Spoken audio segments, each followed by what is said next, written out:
नमस्कार. नर्सिंगच्या फील्डमध्ये सरकारी नोकरी शोधणाऱ्यांसाठी एक जबरदस्त बातमी आहे. दिल्लीमध्ये एक मोठी संधी आलीये आणि सगळ्यात भारी गोष्ट म्हणजे यासाठी कोणतीही लेखी परीक्षा नाहीये. चला मग पटकन बघूया ही संधी नेमकी आहे तरी काय. हो, अगदी बरोबर. ही काही नेहमीसारखी भरती नाहीये.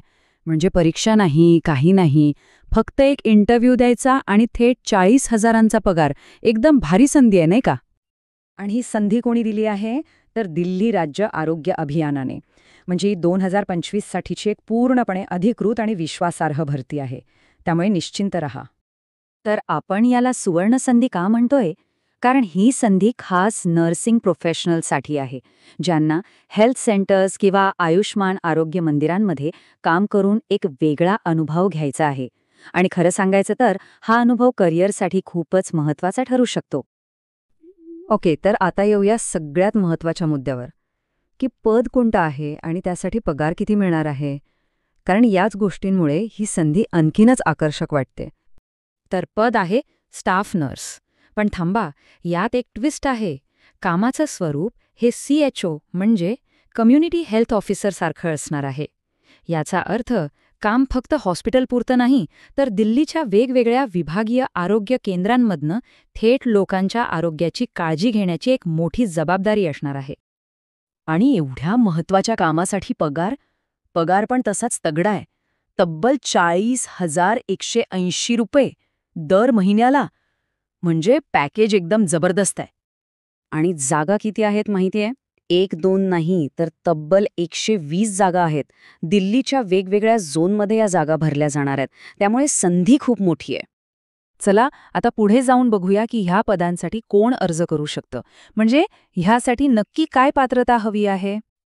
बरं, मग ह्या पदासाठी अर्ज करायचा असेल तर काय लागतं? तर बघा, फक्त 3 महत्त्वाच्या गोष्टी आहेत. एक, आपलं BSc नर्सिंग किंवा GNM पूर्ण असायला हवं. दुसरं, दिल्ली किंवा दुसऱ्या कुठल्याही राज्याच्या नर्सिंग काउन्सिलमध्ये रजिस्ट्रेशन असणं गरजेचं आहे. आणि तिसरी अट म्हणजे वय 35 वर्षांपेक्षा जास्त नसावं.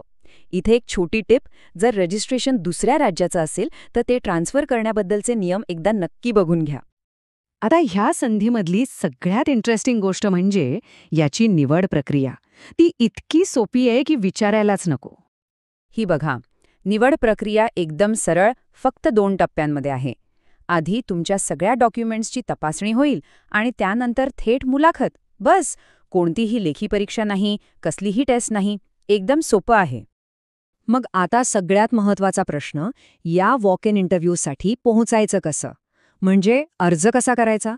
चला तेही समजून घेऊ. आता इथे एक गोष्ट खूप महत्त्वाची आहे, ती लक्षात ठेवा. जरी याला वॉक इन इंटरव्ह्यू म्हटलं असलं तरी तुम्हाला आधी ऑनलाईन रजिस्ट्रेशन करावंच लागेल. हे कंपल्सरी आहे. म्हणजे रजिस्ट्रेशन केल्याशिवाय इंटरव्ह्यूला जाताच येणार नाही. आणि हो, ही तारीख लक्षात ठेवा. ऑनलाईन रजिस्ट्रेशन करण्याची शेवटची तारीख आहे 7 नोव्हेंबर 2025 संध्याकाळी 5 वाजेपर्यंत. त्यामुळे जास्त वेळ घालवू नका, आजच रजिस्ट्रेशन करून टाका. चला, सगळं तर झालं. पण आता प्रश्न उरतो की इंटरव्ह्यूच्या दिवशी सोबत नक्की कोणती कागदपत्रं न्यायची आहेत? ही लिस्ट नीट बघून घ्या.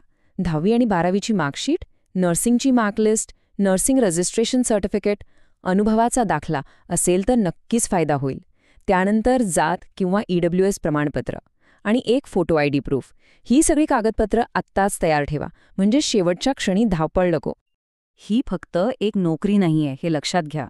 दिल्लीसारख्या मोठ्या शहरात काम करण्याचा अनुभव आपल्या करिअरला एक वेगळाच बूस्ट देऊ शकतो. जरी हे पद कॉन्ट्रॅक्टवर असलं तरी इथून मिळणारा अनुभव आपल्या CVसाठी खूपच मोलाचा ठरेल. तर मग शेवटी एकच प्रश्न उरतो की दिल्लीतला हा अनुभव आपल्या करिअरला एक नवी दिशा देऊ शकेल का? नक्कीच. या संधीचा विचार करा. All the best.